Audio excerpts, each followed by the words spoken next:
Hey, what's up guys? In this video I'm gonna go over everything related to Elemental Shaman in the Shadowlands. So first I'm gonna go over the new passives we get during leveling, then I'm gonna go over the best covenant for Elemental Shaman, then I'm gonna go over the conduits that we should pick, then the legendaries, and finally the talents, which haven't really changed into the Shadowlands, but I'm gonna go over them anyway. So the first passive we get during leveling is called Elemental Fury. We already have this, but the new thing about it is that now also our healing spells do 250% of the normal heal if it's a critical instead of the regular 200. Right now, or before, it's only the damaging spells. The second passive we get increases our astral shift duration from 8 to 12 seconds, which is a 50% increase, it's pretty substantial. So for example, in fights where we're taking damage for a 15-second period, this will now give us a lot less damage, a lot more damage reduction than it did before. It's nothing super special, but it's more defensive, so I'm never gonna say no to that as a Shaman. Then the third passive we get is it reduced the Hex cooldown by 10 seconds, so from 30 seconds to 20 seconds. It's not used often in PvE, but it could be useful for dungeons. There could be maybe a boss where we need this at some point. In general, it's not a massive change for PvE, but it's nice. And the last passive is an addition to our Fire Elemental. While the Fire Elemental is active, Flame Shock deals damage 25% faster and newly applied Flame Shocks last 100% longer. The first part of this, where it damages 25% faster, is nothing new. This is the same in the pre-patch. But the newly applied Flame Shocks lasting 100% longer, this is new. This is really nice because they reduced the duration of our Flame Shocks from 24 seconds, I think it was, to 18 seconds. So now when we apply a new Flame Shock during Fire Elemental, it lasts 36 seconds, which is quite nice. Now I'm gonna go over the covenants. I'll show you every covenant here quickly. I'll first start with the best one and then I'll go to the worst ones. So the best covenant for us right now is the Necrolords. So the ability we get from the Necrolords is called Primordial Wave. So what it does is it's an instant cast which applies Flame Shock, and the next Lava Burst you do will hit all the targets that have your Flame Shock on it. So if I show you here real quick, I'm gonna apply Flame Shock to this target. Then I'm gonna use Primordial Wave on this target, which will apply Flame Shock to it. And now if I do a Lava Burst, it will hit both of these targets. Now what happens on single target is it will fire two Lava Bursts on one target. So the reason why this is a nice ability for us is it's a 45-second cooldown. Every 45 seconds we basically get a second Lava Burst for the cost of one Lava Burst cast. Now, this is also great on council fights, for example, where we want to apply more Flame Shock. So our Flame Shock has a 6-second cooldown, but then we also have Primordial Wave, which is a 45-second cooldown, which just allows us to apply all of our Flame Shocks faster. So let's say it's a council fight. This is too far, but if it's two targets and we start the fight, I can literally precast Lava Burst, Flame Shock, and do this. And then they both have Flame Shock on them. And then I can go on the main target, cast a Lava Burst, and this happens. Now also, the Lava Burst that we cast on both targets, they both generate Maelstrom for us. So if we have 3 or 4 targets, we will gain a lot of Maelstrom, which we can use to funnel more into the main target. And of course, being able to apply more Flame Shocks is really nice because it allows us to get more Lava Burst procs, and more Lava Burst procs means more single target damage, and so on and so on. Now the downside of this covenant is that on AoE situations, it doesn't really do much. So this is mainly for raiding and single target. If, however, you want to be versatile, do both Mythic Plus and raiding, then your best bet is to go Kyrian. So let me learn the abilities here real quick.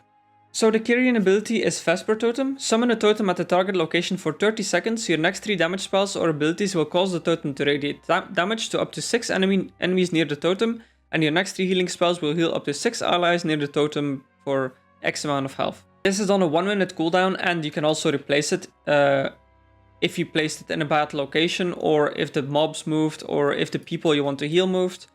But basically it works like this. I place it down, nothing happens, no damage. If I now cast an ability, it will deal damage around itself.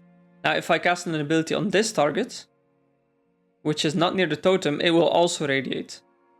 And this happens up to 3 times, so now is the 3rd time. And now I cast a 4th spell, and now it doesn't do it anymore. Now the nice thing about this ability is it doesn't really cost us anything. It costs us half a global to put it down on the floor, and the rest just happens by itself. Like, we don't really have to do anything to deal damage with it, as opposed to one of the next abilities I'll show you, which has one big downside. Now the nice thing about this is also that it scales up to 6 targets, so it works really well in AoE situations as opposed to Primal Dial Wave. So if you want to go for raiding, I would go for Necrolords and maybe Kyrian if you're not super hardcore and you're not like pushing that progress, which I will probably swap to Kyrian as well after progress. So Necrolords if you're going super hardcore or if you just want to focus on mainly single target TPS. Then if you want to do other content or just be versatile in AoE and single target, I would go for Kyrian. Now, if you want to play both Enhancement and Elemental, then you should definitely go for Kyrian and not go for Necrolords, because Necrolords is completely useless for Enhancement, which will basically mean your Covenant ability is dead, as opposed to Kyrian, which is really good for both Enhancement and Elemental. Now the next ability, which is actually quite strong on single target as well, is the Night Fae. Their ability is called Fae Transfusion. Transfers the life force of up to 4 enemies in the targeted area, dealing X amount of damage evenly split to each enemy target over 2.8 seconds. If you press it again, it will release 40% of all damage from Fae Transfusion, healing up to 4 allies near yourself. Now the healing component of this is nice. The damage component of this on single target is nice, but it doesn't scale on AoE. It hits up to 4 targets, but it splits the damage to all the targets, which is actually a massive downside. So if I show you here, it's a channel, and it does quite a bit of damage. But like I said, the downside is that it's a channel, which means that if, for example, you have to choose between Fae Transfusion and Lava Burst, if you choose Fae Transfusion, you might lose a Lava Burst cast. So while the Kyrian one, you don't really lose any DPS, the Fae Transfusion one, you kind of do lose DPS. And like I said, on AoE, it doesn't really scale, while the Kyrian one does. So in general, I probably wouldn't go for Night Fae. You can go it, of course, if you want to, and you want to be strong on single target and you like the fantasy. But if you want to go for the optimal choice, I would go for Kyrian. Now the last ability is the least useful for us, which is the one from the Vantir. So what the Vantir ability is send a wave of anima at the target, which then jumps to additional nearby targets, deals X amount of damage to up to 5 enemies, and restores X health to up to 5 allies. For each target critically struck, the cooldown of Chain Harvest is reduced by 5 seconds. Now, this ability used to actually be really strong on an Elemental. The reason for that is, if you cast Echoing Shock, the ability would go off twice. So with Echoing Shock, it would basically hit 10 targets, which would reduce the cooldown a lot more than was intended. And of course it deals double the damage that it would normally deal. Now they removed this, it basically doesn't work anymore, which is a real shame because now Chain Harvest is basically a dead Covenant ability for Elemental. So I wouldn't go this at all. It works well for Enhancement right now, but if you want to play both Elemental and Enhancement, Kyrian is your best bet, while this one is complete trash. Now I'm going to go over the Soulbinds within the Covenants. So this might change, because they change these values all the time of how strong these Soulbinds are. But at the current moment of recording this video, the best choice for the Necrolords is Emini. Recently they changed how he works, so what he used to do was give a lot of stats. What he does now is pretty much the same, but they balanced it differently. Your Covenant class ability increases your primary stat by 5% and up to 4 nearby allies' primary stat by 2% for 30 seconds. You gain 2 additional primary stat for each ally affected, which means that you can get, how much? You can gain 13% primary stat for 30 seconds, if I'm not mistaken. Which is quite insane, actually. Now, I might be wrong here, I might be reading this wrong, but you would get 13% of your main stat for 30 seconds. Now, if you take a look at the cooldown of the ability, it's a 45-second cooldown. Which means that you have this up for 66% of the time if you cast it on cooldown. Which is pretty insane. Now the other bonus he gives is movement speed increases by 3% for every nearby enemy up to 15%. And after taking falling damage, the health loss becomes a shield lasting 30 seconds. Now you could go for Hard Kidney Stone as well, but the thing is, out of both of these, the left one will have a way higher chance of being useful in any combat scenario. Say for example, there's a boss that knocks you up in the air. If you then fall, you actually gain a shield for 30 seconds, which means if you would fall, take fall damage and get hit straight after, you basically wouldn't notice the difference as if you didn't take fall damage at all, which is really great. Now for Kyrian, I would go for Pelagos. They did nerf him recently.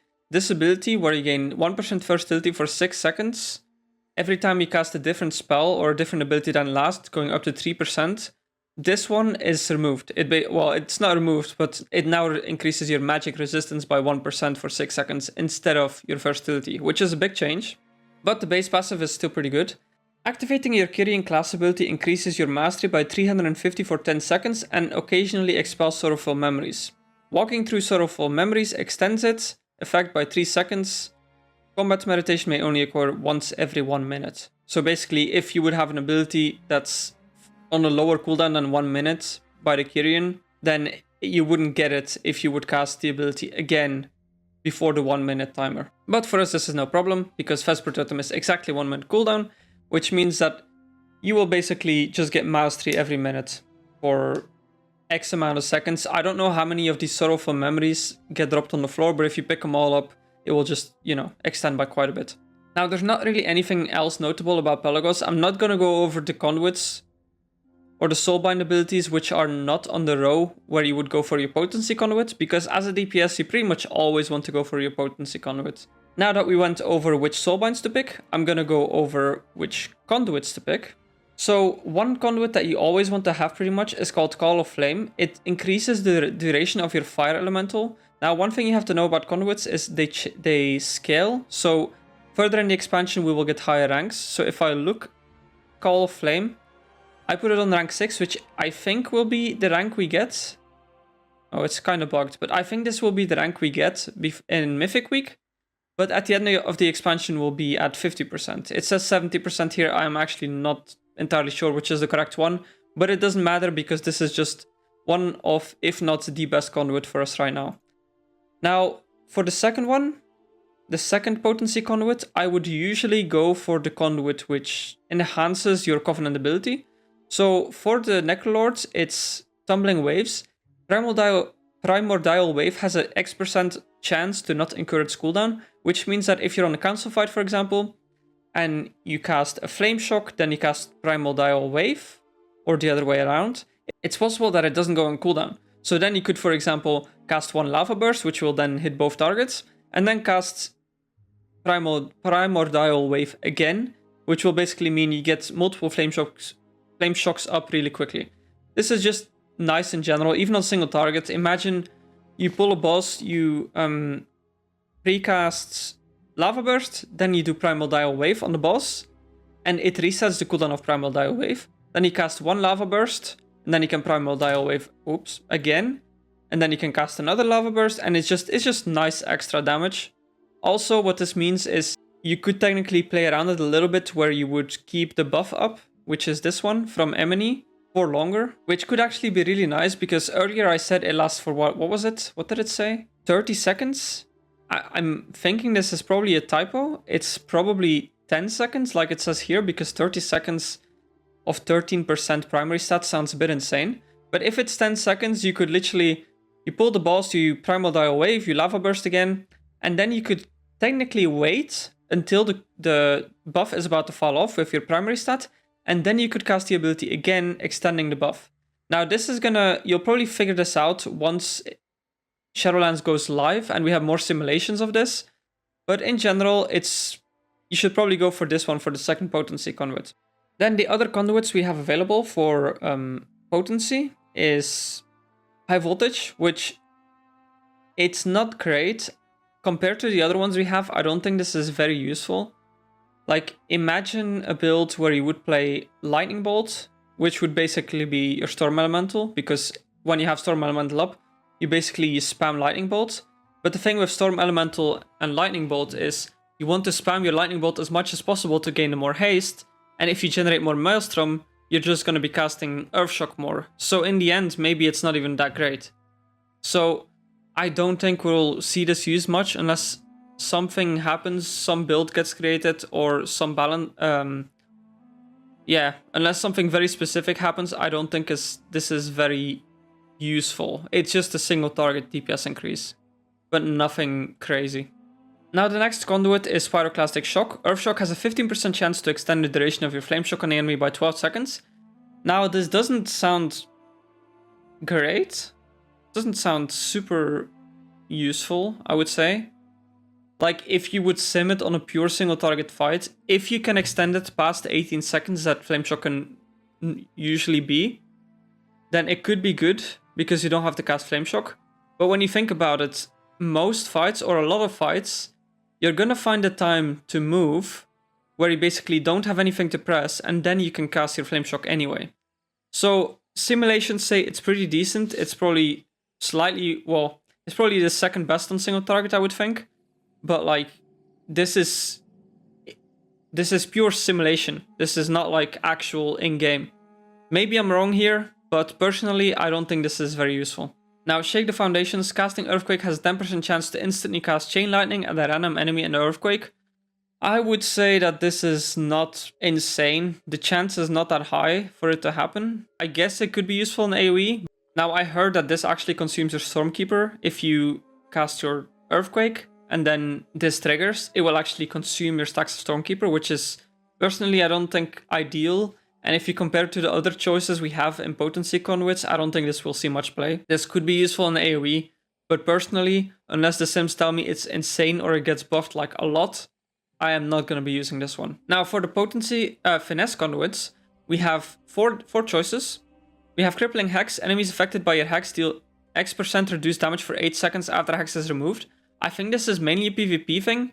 Maybe it could get a use in PvE, where, for example, there would be some mob that you can't CC on a boss fight, and it does AoE pulsing damage. Even if he would instantly get out, he would deal reduced damage. And if that would work on the pulsing damage, then it's a great tool to reduce damage on the raid. Maybe they'll introduce something like this. But in general, for PvE, it's not super useful. I guess if you're doing very high Mythic Plus, then it could actually be very useful, considering things hit very hard there. So there you could actually Hex an enemy just to reduce its damage for 8 seconds. And considering our Hex is only a 20-second cooldown now, this could be mainly used in Mythic Plus and PvP. In raids, I don't see many situations where this is currently useful, but this could change. Then we have Spiritual Resonance. Bloodlust or any similar effect also grant you 4 seconds of, well, 10 seconds, 9 seconds, some amount of seconds of Spirit Walker's Grace. Now, this doesn't sound amazing, but it's actually very useful if you think about it.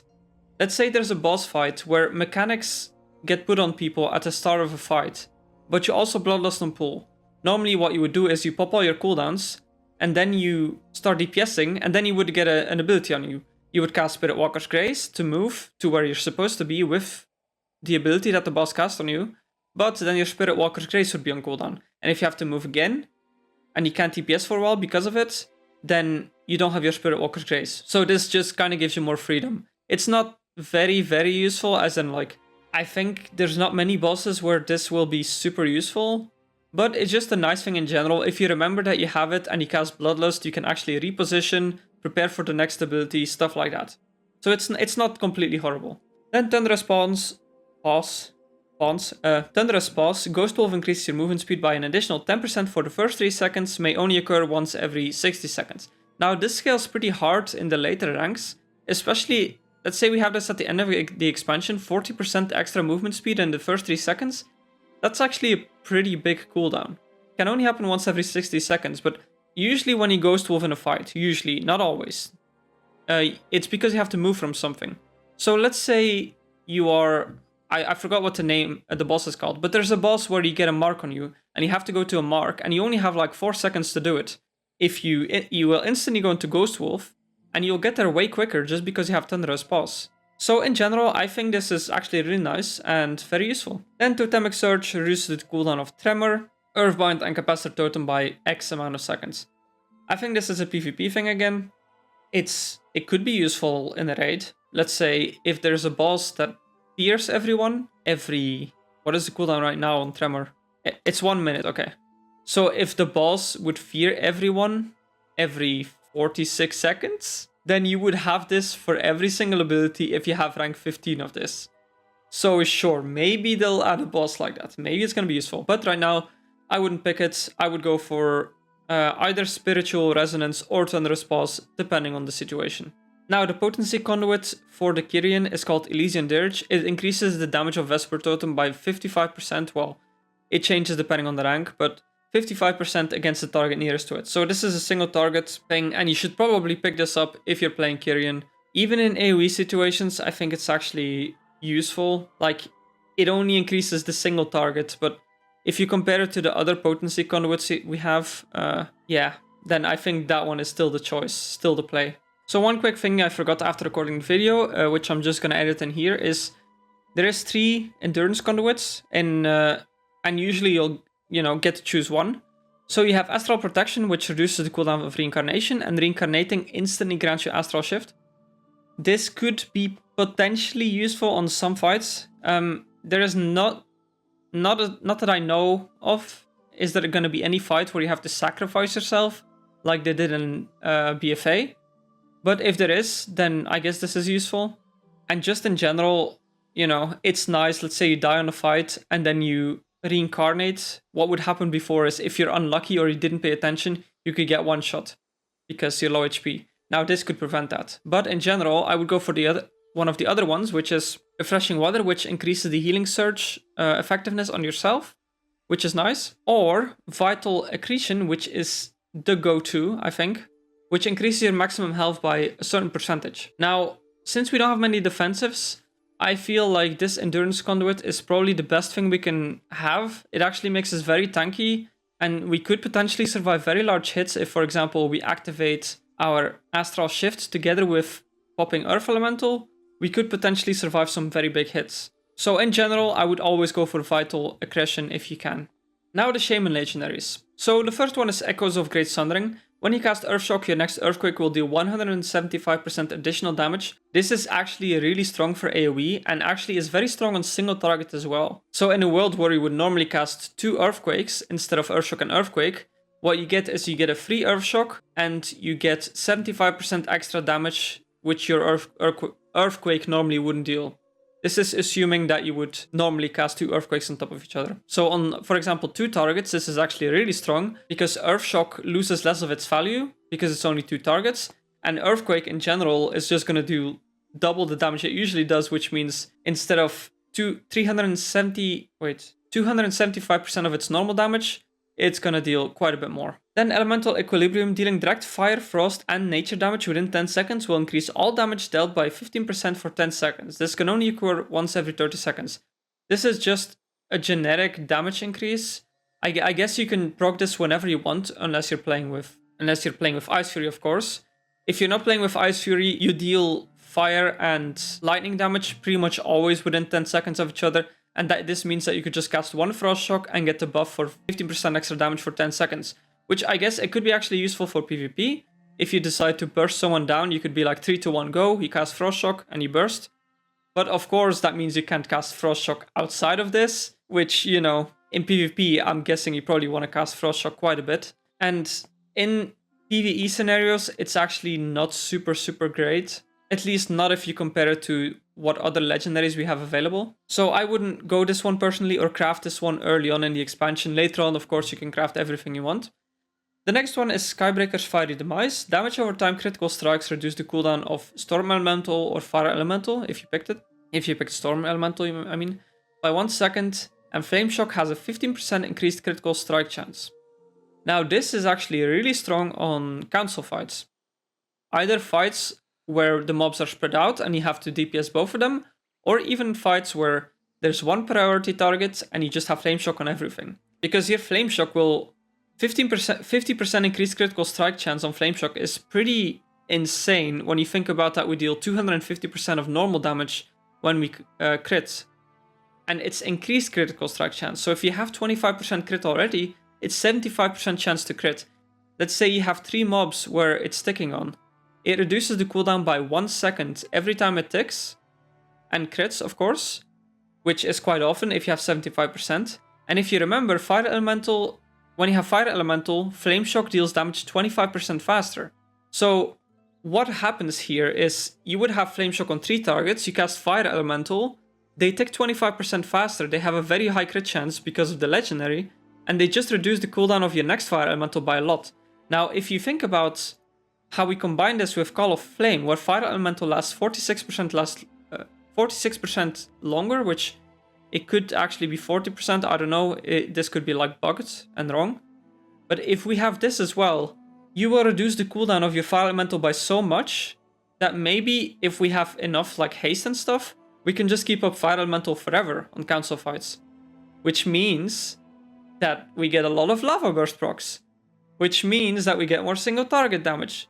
So basically, if we combine Call of Flame together with Skybreaker's Fiery Demise, we become insanely good on council fights or fights where there's multiple mobs but we only have to focus one down. Now, we were kind of worried about Elemental Shaman losing its special thing where like we were able to burst a lot more on one target if we had multiple targets, but I think this combo kind of makes up for that, personally. So this is a legendary you should probably pick up at some point. It doesn't really matter what rank it is, I guess, because council fights don't come often. But when there is a council fight and we have this combo, we will do a lot of damage. So the next legendary is Wind Speaker's Lava Resurgence. When you cast Earthshock, gain Lava Surge and increase the damage of your next Lava Burst 20%. This is actually quite nice. It's really nice for the flow if you think about it. Especially if you combine this with this talent, Master of the Elements, which makes it so when you cast Lava Burst, you increase the damage of your next nature, physical, or feral spell by 20%. So what you would do is you would just do your normal casting, then cast a Lava Burst to buff your Earthshock, then cast your Earthshock, and then you instantly get Lava Surge again, and then you can instantly Lava Burst again, and then do your next ability. So on single target, it gives a fair amount of extra damage if you consider that on our Flame Shock now ticks slower than it did before, and you basically just get free Lava Bursts that do more damage. So on single target, Wind Speaker's Lava Resurgence. Sec, if you're gonna do AoE and single target, so for Mythic Plus, I would go Echoes of Great Sundering, and I would make sure you have one of these for council fights, which I think there's only like one in the raid. There's a second one which you could kind of consider a council fight, but there's a lot of AoE to be done. And if you don't have enough AoE in the raid, then you might have to AoE. But if you have enough AoE damage, you can actually take this one and just focus a priority target. Now, the generic legendaries aren't anything to write home about. Ancestral Reminder gives you 20% extra seconds on Heroism or Bloodlust, and you gain 10% haste from any Heroism or Bloodlust type effect. This could be useful if there's a fight where you really have to beat a DPS check during Bloodlust, but in general, especially early on during progress, you'll probably have made one of these legendaries, or multiple of these legendaries, which means it's not super useful, at least not at the start of the expansion. I don't know if it's going to become useful on a specific fight, but we'll have to see. Then Chains of Devastation, casting Chain Heal makes your next Chain Lightning instant cast and deal 50% increased damage, and vice versa. Not very useful in PvE. Yeah, not much more to say about that. You can get some free Chain Heals off, but you could be spending that time casting DPS abilities. So unless it's really needed, I don't think you'll ever be using this. Now, Deep Tremor Stone, Earth Elemental has a permanent Earthquake attached to it. This apparently does a fair amount of damage. Of course, one of the downsides about it is that it's Earth Elemental, which means it will taunt mobs, and your tank might not be too happy with that, depending on the situation. And if you did not pick Primal Elementalist, you can't move him. So it's okay, I guess, but it's not a good... DPS-wise, it's not good enough to be used. Now, Deeply Rooted Elements, casting Lava Burst has a 7% chance to activate Ascendance for 6 seconds. Now, this is not amazing. When we tested it on a council fight, it was actually really strong. But if you think about this legendary for council fights combined with the other one, pretty much stronger. Now, if we ever get to use more than one legendary, if you combine Skybreaker's Fiery Demise with Deeply Rooted Elements plus longer Fire Elemental on a council fight, we are going to be dealing some big damage, because you'll be spamming Lava Burst, or you'll be spamming Lava Burst because you keep getting procs and procs. And then you have a chance to enter Ascendance, which will basically increase your Lava Burst damage even more, and you'll just keep getting procs and deal a lot of damage, basically. One extra thing, which I haven't really mentioned, is that when you cast Ascendance, every single mob that has your Flame Shock on it will also get a Lava Burst cast to them. Now, one thing that used to happen that you have to know about that doesn't happen anymore is when Ascendance procced, the Lava Burst from Ascendance would also have this chance to activate Ascendance again. Which would mean you could end up, if you have enough targets with Flame Shock, you could end up with an infinite loop of you just exploding in Ascendance and constantly casting Lava Burst. But they removed this, so it can no longer happen. Just so you're aware and you don't think like, oh, but this is really good on AoE. They removed the bug, basically. Well, it wasn't a bug, but they removed the OP part about it. Now, I'm gonna quickly go over talents. I am not going to go too in-depth. I might make another guide later on when we have all of the simulations and stuff, but not much has really changed since the last guide for the pre-patch. On single targets, I would still go Echo of the Elements, personally, together with Echoing Shock, Master of the Elements, Ice Fury, Stormkeeper. Now this build is not for everyone, I know that, it's not like the easiest to play. If you're not too comfortable with Elemental Shaman or with Ice Fury in general, which by the way, Ice Fury is amazing, because it gives you so much movement on the fight, even though we have Spirit Walker's Graceback, Ice Fury is just, it's the best, because you could start moving, you could reapply your Flame Shock, you could then do one of your Frost Shocks with buff by Ice Fury, then you could get a Lava Burst proc, you Lava Burst, then you can do another Frost Shock. Like, it's just amazing. But if it's a single target fight, especially one where you can just funnel, if you're not too comfortable with this, you can always go with Primal Elementalist and exactly the same stuff in the rest of the tree. Now, if it's AoE, if it's massive AoE, never go Ice Fury, always go Primal Elementalist.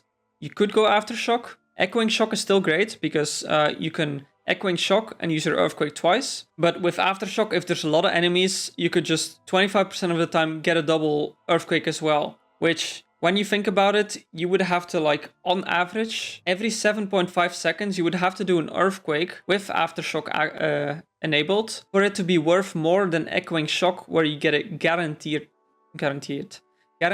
double Earthquake. So personally, I would go Echoing Shock even on AoE, but you can go Aftershock if you really want to. Now on AoE, depending on what kind of AoE it is, if it's a council fight, I would go for Echo of the Elements. If it's just purely AoE, I would go for Earthen Rage. Now for this row, on AoE, you can go either Storm Elemental or Liquid Magma Totem. Storm Elemental is generally probably going to give you more damage, but you can use Liquid Magma Totem. Like Storm Elemental has 2.5 minutes cooldown. Liquid Magma Totem is 1 minute. So let's say we're doing very short pulls. We're doing many small pulls. Liquid Magma Totem could be better than Storm Elemental. If you do a very big pull every so often, then I think Storm Elemental is actually huge. Now the one great thing about AoE for Elemental Shaman that I just want to mention is our Earthquake hits as many targets as we want. I think there's a soft cap at 20 targets where it will start doing less damage. But in general, we don't really have a meaningful cap, which means that on very big AoE, combined with Storm Elemental, it's very, very strong. Like, we have some of the best burst probably, I would think, depending on how long the fight goes. Now, for these rows, level 30 row and level 40 row, this is optional. In raids, I will usually go Spirit Wolf because it increases my movement speed and damage reduction while in Spirit Wolf. There's plenty of situations where you're in Spirit Wolf during raids, so just being faster and taking less damage, I mean, why not? It's two of the things we kind of lack as an Elemental Shaman. So both of those while Spirit Wolf is active is kind of great. Now the level 40 row, this is really dependent. In a raid, usually Windrush Totem. Of course, there is fights where this is not really needed. And then you go either Nature's Guardian or Ancestral Guidance. I would go for Nature's Guardian most of the time, but Ancestral Guidance does have its uses. If, for example, let's say there's a raid boss where a lot of ads spawn and suddenly everyone takes a lot of damage. If you combine Ancestral Guidance together with our Earthquakes, which don't really have a target cap, you could heal for quite a lot of HP, which could actually save your healer's mana by a lot. But in general, either Windrush Totem or Nature's Guardian.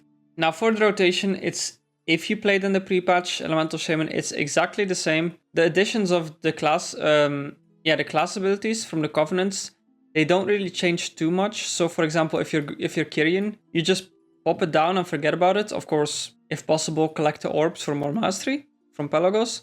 But in general, you just pop it down. Then for Primal Dial Wave, it's a 45-second cooldown. You do have to kind of remember how it works, of course. On single target, rotation is the same, except when your Primal Dial Wave is off cooldown, you will cast it. So one thing you have to know about Primal Dial Wave, it's a blast, as in like, it has a travel time. In other words, you can't cast it on pull. So basically what we would do is Lava Burst and Flame Shock, and you can't do Lava Burst and Primal Dial Wave, because what will happen is your Primal Dial Wave will fly behind your Lava Burst, which means that your Lava Burst will hit first and it won't be a guaranteed crit. So on single target, we will still precast our Stormkeeper.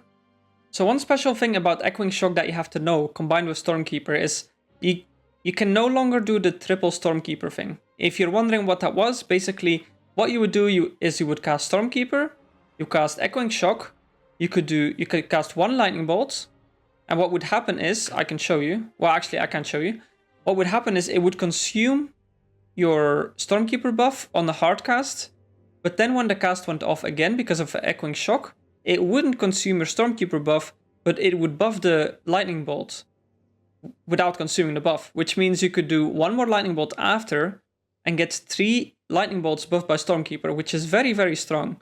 But now you can no longer do this.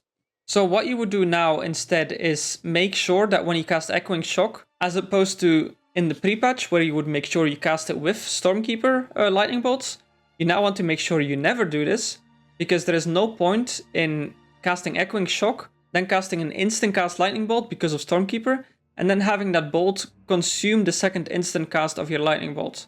When you could be hard casting a Lava Burst, for example, which would then be duplicated and be like, you know, worth a lot more. So basically, precast Stormkeeper, fuck, I have a proc, precast Lava Burst, Flame Shock, then Fire Elemental, I don't have it bound right now, then do 1 Lightning Bolt buff my Master of the Elements, then do Echoing Shock, then Lava Burst, and then you can do your second Lightning Bolt, which is also buffed by Master of the Elements, and then Earth Shock, depending on how much you generated, then Ice Fury, then the normal rotation basically starts, where you kind of alternate between Lava Bursts and any other ability, just to like, to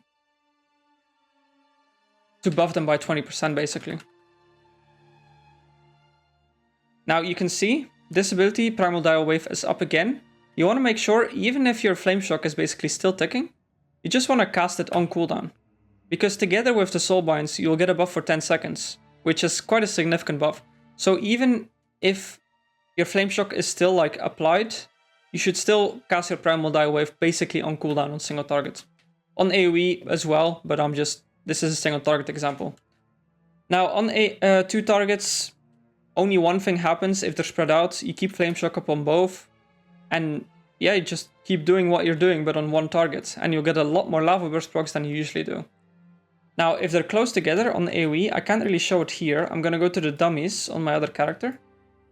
Now, on single target, I mentioned that you want to be using your Echoing Shock on Lava Burst and no longer on a buffed Stormkeeper with Lightning Bolt.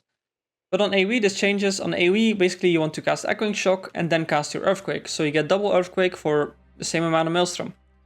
Now, on AoE, I'm going to swap this to Primal Elementalist. Now, depending on the amount of AoE that I'm doing, I didn't mention this while going over the talents, but now sometimes I will do AoE with Master of the Elements if there's only a few mobs, or if it's like mainly single target and occasionally there's a few mobs, because you can still buff your Earthquake with Master of the Elements. But if you're going for pure AoE, Storm Elemental or Liquid Magma Totem. If I show you Storm Elemental, basically, okay, I do have the macro. Storm Elemental, last time I showed it on the pre-patch, it wasn't working properly, it wasn't dealing damage. But basically, the active ability of this, I'm reading it here. The active ability of this, it will channel the energy of the storms at your target, causing 10% of spell power nature damage to up to 6 enemies within 8 yards every 1 second. The damage of this ability increases by 5% every time it deals damage. So basically, what you want to do is, on AoE, you want to pop your Storm Elemental and your Primal Elementalist is Storm Elemental. You want to pop this and just, you spam Chain Lightning. Make sure you activate the ability from Storm Elemental. You spam Chain Lightning and spam Earthquake. That's all you have to do. Every time you cast a Chain Lightning, it reduces the cast time of your next Chain Lightning by 3%, stacking up to 20 times. And if you picked the correct conduit, Call of Flame, which increases the duration of your Storm or Fire Elemental or Storm Elemental, you basically, this gains a lot of value. So when you think about it, the longer Storm Elemental lasts, the more value you get from this. Because at the start of Storm Elemental, you don't really get the cast speed. You only have like 15%. At the end of Storm Elemental, it's going to be at its peak, and then it's going to drop off to nothing. But if you get those 10 extra seconds buffed by your Storm Elemental at high stacks, it gains so much value. So let me show you just what that looks like. So I'm just going to spam Chain Lightning and Earthquake. I'm not going to be using Echoing Shock or anything. I'm just going to Stormkeeper, Chain Lightning, Earthquake with Storm Elemental up. So I will Stormkeeper before I cast it. Then I will Storm Elemental. And now I start spamming. And make sure you also, like here, I activated it because I have a macro for it. I'm actually going to use Echoing Shock. But you see 5 stacks. Like at the start of the expansion, it's not going to go super high. But like, you see in those extra seconds, look how fast my Chain Lightning is going. In those extra 10 seconds that I get from the conduit, I get so much more value out of it. I'm at 12 stacks now. Like I get so many more extra Chain Lightnings of it, it's actually crazy. Like look how fast it's casting. Like I think he's in overtime right now. Yeah, I'm at 20 stacks. Look how fast that is. With the current stat values that I have, which is not great gear, I get to just 20 stacks. So on AoE, I would say probably Storm Elemental, especially with that conduit.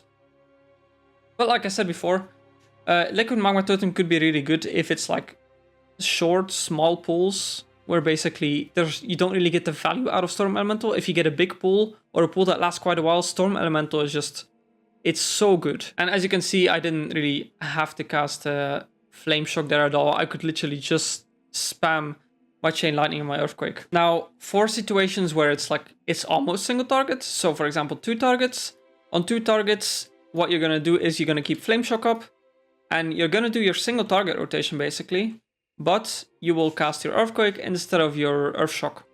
Unless of course you have the Legendary where, you know, but that's a whole different story. Now, once you get to 3 or more targets, you basically spam Chain Lightning and Earthquake. Now, if you don't have Storm Elemental up, I would suggest you still apply your Flame Shocks, because they do a fair amount of damage. There's probably going to be situations where, for example, you're doing AoE damage, and then you have to move a tiny bit. Take that time to cast a Flame Shock, and now, see, I moved this distance. Didn't lose any real DPS, because I could just cast it on the move. And you can keep this up, and then if you have to move again, like if you have to move a further distance, you can use your Lava Burst. If you have to move very far, you activate Spirit Walker's Grace, and then you can cast Chain Lightning while moving, which is great. One slight detail that I did not mention about Storm Elemental is when you cast it, he has this one ability he has to cast first called Call Lightning. You see it here.